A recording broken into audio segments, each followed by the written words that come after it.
तो आइए सुनते हैं मुंशी प्रेमचंद की कहानियों का संग्रह मानसरोवर भाग 3 की और एक कहानी जिसका नाम है विचित्र होली। होली का दिन था। मिस्टर एबी क्रॉस शिकार खेलने गए हुए थे। साइस, अर्दली, मेहतर, भिस्ती, ग्वाला, धोबी सब होली मना रहे थे। सबों ने साहब के जाते ही खूब गहरी भंग चढ़ाई थी और इस समय बगीचे में बैठे हुए होली फाग गा रहे थे, पर रह रहकर बंगले के फाटक की तरफ झांक लेते थे कि साहब आ तो नहीं रहे हैं। इतने में शेख नूर अली आकर सामने खड़े हो गए।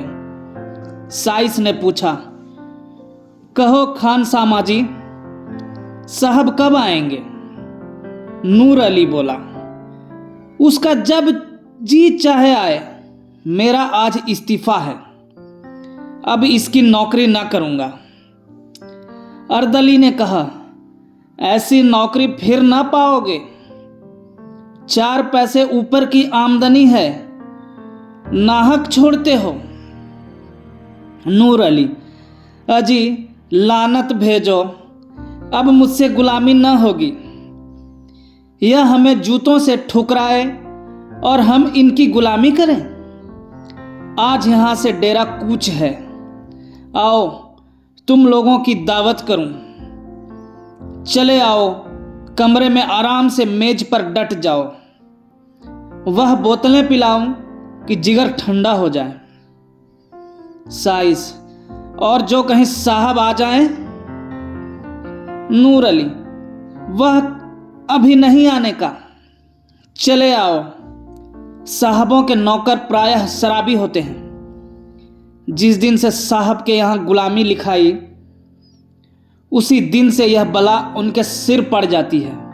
जब मालिक स्वयं बोतल की बोतल उड़ेल जाता हो तो भला नौकर क्यों चूकने लगे? यह निमंत्रण पाकर सब के सब खिल उठे। भंग का नशा चढ़ा ही हुआ था।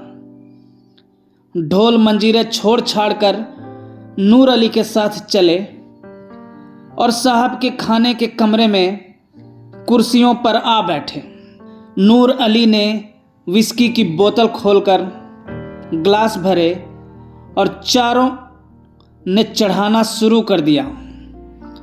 ठर्रा पीने वालों ने जब यह मजेदार चीजें पाईं तो ग्लास लुढ़काने लगे। खान सामा भी उत्तेजित करता जाता था। जरा देर में सबों के सिर फिर गए, भय जाता रहा। एक ने होली छेड़ी, दूसरे ने सुर मिलाया, गाना होने लगा। नूर अली ने ढोल मजीरा लाकर रख दिया, वहीं मजलिस जम गई। गाते गाते एक उठकर नाचने लगा, दूसरा उठा, यहां तक कि सब के सब कमरे में चौकड़ियां भरने लगे। हू हक मचने लगा। कबीर, भाग, चौताल, गाली गलौज, मारपीट, बारी बारी सबका नंबर आया। सब ऐसे निडर हो गए थे मानो अपने घर में हैं। कुर्सियां उलट गई, दीवारों पर की तस्वीरें टूट गईं। एक ने मेज उलट दी, दूसरे ने रिकाबियों को गेंद बनाकर उछालना शुरू किया। यही हंगामा मचा हुआ था कि शहर के रईस लाला उजागर मल का आगमन हुआ। उन्होंने यह कौतुक देखा तो चकराए। खान सामा से पूछा, यह क्या गोलमाल है शेख जी? साहब देखेंगे तो क्या कहेंगे? नूर अली, साहब का हुक्म ही ऐसा है तो क्या करें? आज उन्होंने अपने नौकरों की दावत की है, उनसे होली खेलने को भी कहा है। सुनते हैं लाट साहब के यहां से हुक्म आया है कि रियाया के साथ खूब रब्त जब्त रखो, उनके त्योहारों में शरीक हो। तभी तो यह हुक्म दिया है, नहीं तो इनके मिजाज ही न मिलते थे। आइए तशरीफ रखिए, निकालूं कोई मजेदार चीज? अभी हाल में विलायत से पार्सल आया है। सेठ उजागरमल बड़े उदार विचारों के मनुष्य थे। अंग्रेजी दावतों में बेधड़क शरीक होते थे। रहन सहन भी अंग्रेजी ही था और यूनियन क्लब के तो वह एकमात्र कर्ता ही थे। अंग्रेजों से उनकी खूब छनती थी और मिस्टर क्रॉस तो उनके परम मित्र ही थे। जिलाधीश से चाहे वह कोई हो, सदैव उनकी घनिष्ठता रहती थी। नूर अली की बातें सुनते ही एक कुर्सी पर बैठ गए और बोले, अच्छा यह बात है? हाँ तो फिर निकालो कोई मजेदार चीज, कुछ गजल भी हो। नूर अली, हजूर आपके लिए सब कुछ हाजिर है। लाला साहब कुछ तो घर ही से पीकर चले थे। यहां कई गिलास चढ़ाए तो जबान लड़खड़ाते हुए बोले, क्यों नूर अली, आज साहब होली खेलेंगे? नूर अली, जी हां। उजागर, लेकिन मैं रंग वंग तो लाया नहीं। भेजो चटपट किसी को मेरी कोठी से रंग पिचकारी वगैरह लाए साइस से। क्यों घसीटे, आज तो बड़ी बहार है। घसीटे, बड़ी बहार है? बहार है, होली है। उजागर गाते हुए, आज साहब के साथ मेरी होली मचेगी। आज साहब के साथ मेरी होली मचेगी, खूब पिचकारी चलाऊंगा। घसीटे, खूब अबीर लगाऊंगा। ग्वाला, खूब गुलाल उड़ाऊंगा। धोबी, बोतल पर बोतल चढ़ाऊंगा। अर्दली, खूब कबीरे सुनाऊंगा। उजागर, आज साहब के साथ मेरी होली मचेगी। नूर अली, अच्छा सब लोग संभल जाओ, साहब का मोटर आ रहा है। सेठ जी यह लीजिए, मैं दौड़कर रंग पिचकारी लाया। बस एक चौताल छेड़ दीजिए और जैसे ही साहब कमरे में आए उन पर पिचकारी छोड़िए। और दूसरे ने, तुम लोग भी उनके मुंह में गुलाल मलो। साहब मारे खुशी के फूल जाएंगे। वह लो, मोटर हाथे में आ गया। होशियार। मिस्टर क्रॉस अपनी बंदूक हाथ में लिए मोटर से उतरे और लगे आदमियों को बुलाने।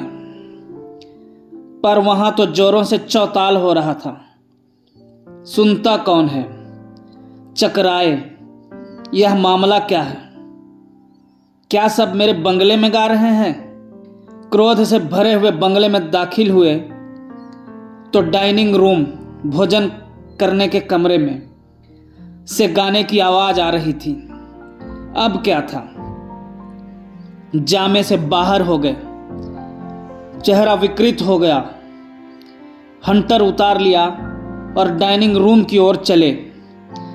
लेकिन अभी तक एक कदम दरवाजे के बाहर ही था कि सेठ उजागरमल ने पिचकारी छोड़ी। सारे कपड़े तर हो गए, आंखों में भी रंग घुस गया। आंखें पोंछ ही रहे थे कि साइस, ग्वाला सब के सब दौड़े और साहब को पकड़कर उनके मुंह में रंग मलने लगे। धोबी ने तेल और कालिख का पाउडर लगा दिया। साहब के क्रोध की सीमा न रही। हंटर लेकर सबों को अंधाधुन पीटने लगा। बेचारे सोचे हुए थे कि साहब खुश होकर इनाम देंगे। हंटर पड़े तो नशा हिरन हो गया। कोई इधर भागा, कोई उधर। सेठ उजागरमल ने यह रंग देखा तो ताड़ गए कि नूर अली ने झांसा दिया। एक कोने में दबक रहे। जब कमरा नौकरों से खाली हो गया तो साहब उनकी ओर बढ़े। लाला साहब के होश उड़ गए। तेजी से कमरे के बाहर निकले और सिर पर पैर रखकर बेतहास भागे। साहब उनके पीछे दौड़े। सेठ जी की फिटन फाटक पर खड़ी थी। घोड़े ने धम धम खटपट सुनी तो चौंका। कनौतियां खड़ी की और फिटन लिए भागा। विचित्र दृश्य था। आगे आगे फिटन, उसके पीछे सेठ उजागरमल, उनके पीछे हंटरधारी मिस्टर क्रॉस। तीनों बगटूट दौड़े चले जाते थे। सेठ जी एक बार ठोकर खाकर गिरे, पर साहब के पहुंचते पहुंचते संभल कर उठे। हाथे के बाहर सड़क तक घुड़दौड़ रही।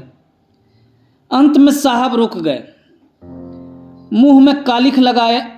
अब और आगे जाना हास्यजनक मालूम हुआ। यह विचार भी हुआ कि सेठ जी को काफी सजा मिल चुकी, अपने नौकरों की खबर लेना भी जरूरी था। लौट गए। सेठ उजागरमल के जान में जान आई। बैठकर हाँफने लगे। घोड़ा भी ठिठक गया। कोचवान ने उतरकर उन्हें संभाला और गोद में उठाकर गाड़ी पर बैठा दिया। लाला उजागरमल शहर सहयोगी समाज के नेता थे। उन्हें अंग्रेजों की भावी शुभ कामनाओं पर पूर्ण विश्वास था। अंग्रेजी राज्य की तामीली, माली और मुल्की तरक्की के राग गाते रहते थे। अपनी वक्तृताओं में सहयोगियों को खूब फटकारा करते थे। अंग्रेजों में इधर उनका आदर सम्मान विशेष रूप से होने लगा था। कई बड़े बड़े ठेके जो पहले अंग्रेज ठेकेदारों ही को मिला करते थे, उन्हें दिए गए थे। सहयोग ने उनके मान और धन को खूब बढ़ाया था। अतएव मुंह से चाहे वह असहयोग की कितनी ही निंदा करें, पर मन में उनकी उन्नति चाहते थे।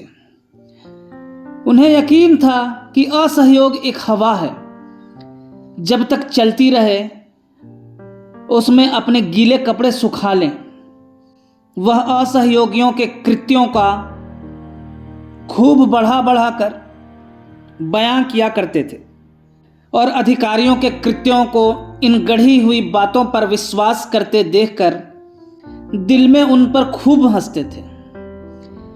ज्यों-ज्यों सम्मान बढ़ता था, उनका आत्माभिमान भी बढ़ता था। वह अब पहले की भांति भीरू न थे। गाड़ी पर बैठे और जरा सांस फूलना बंद हुआ तो इस घटना की विवेचना करने लगे।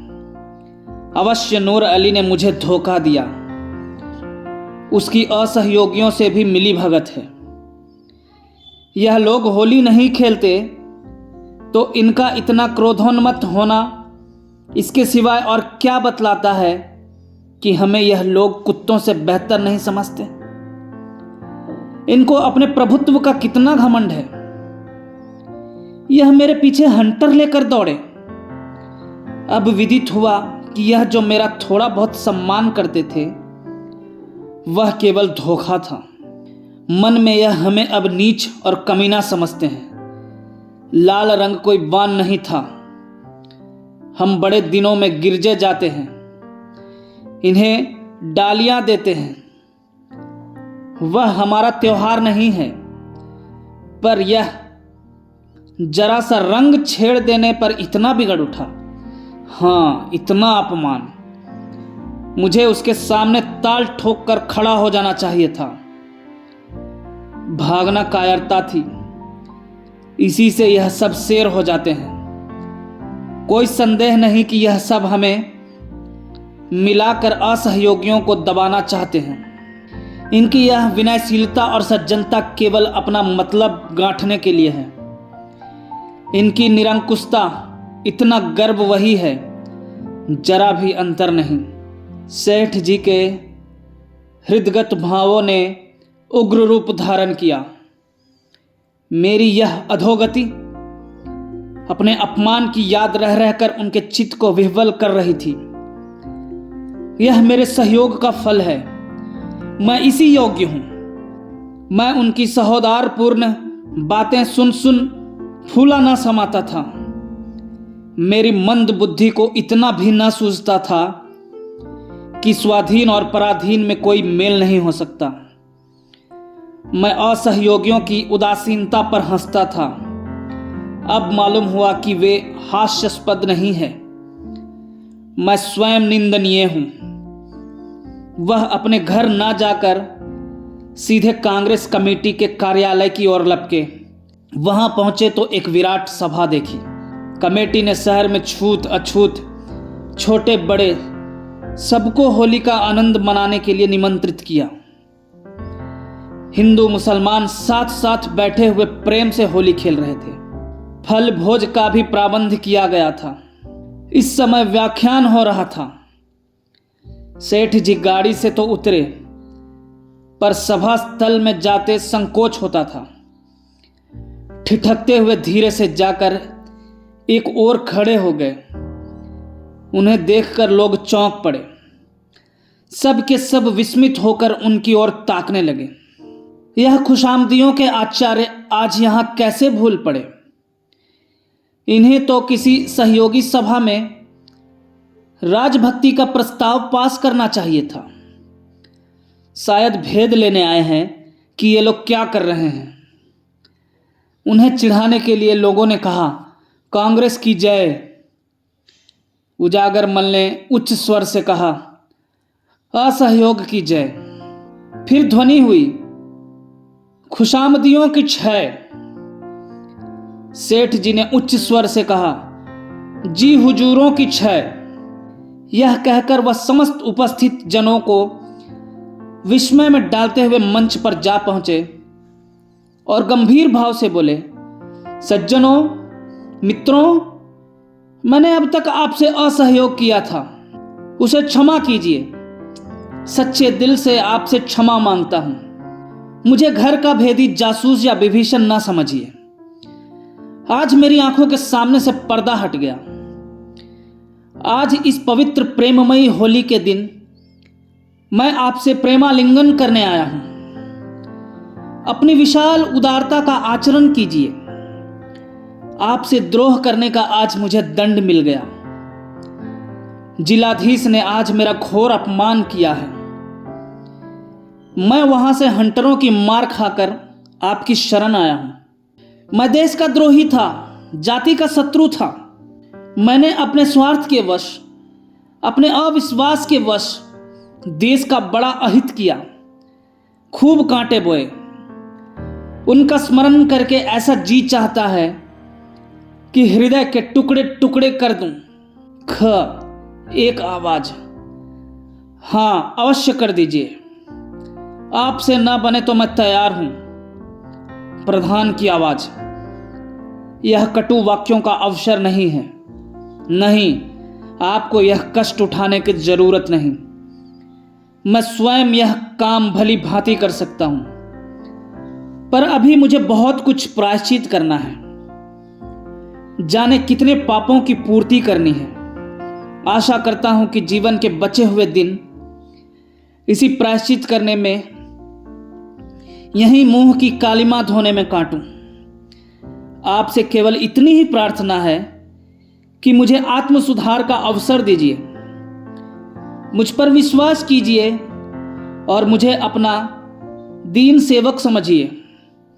मैं आज से अपना तन मन धन सब आप पर अर्पण करता हूं। धन्यवाद।